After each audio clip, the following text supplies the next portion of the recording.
Karim et Colin, eux, ont opté pour le canoë. Ces deux enseignants sont partis hier de Brive-Charensac sur la Loire, direction Nantes. 1000 km au total, un défi à la fois sportif et solidaire. Ce périple se fait au profit de l'association Théodora qui intervient auprès des enfants hospitalisés. Reportage Gérard Yvolier, Élodie Monnier.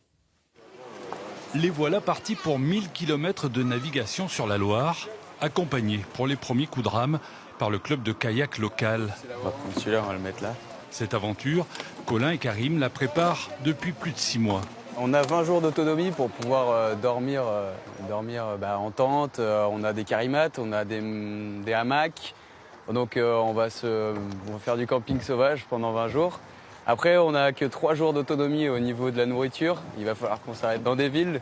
C'est un défi sportif pour une bonne cause que se sont lancés ces deux enseignants lyonnais. Leur périple doit permettre de soutenir les clowns au nez orange de l'association Théodora.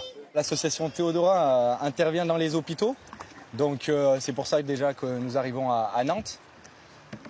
Ils ont pour but de divertir et changer le quotidien des enfants tout en les faisant rigoler et leur changer un peu leur quotidien, autant pour les enfants que pour les parents qui sont tout autant stressés par la maladie de leurs enfants. Et comme les petits ruisseaux font les grandes rivières, toutes les occasions sont bonnes pour parler du projet et recueillir des fonds. Juste avant le départ, Karim et Colin participent à un vide-grenier. Vous avez le canoë derrière. C'est un canoë pliable qui est fait par une boîte belge, qui est 100% recyclable. Dans leur canoë léger et pliable, ils emporteront aussi ce petit objet, un Smart Citizen, qui permettra de recueillir des données scientifiques. C'est un petit boîtier qui nous sert à capter toute la pollution de l'air, le niveau sonore.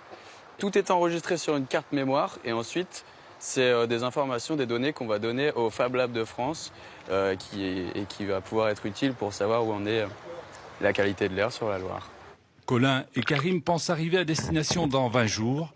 Ils partageront leur expérience au fil de l'eau sur leur blog de voyage.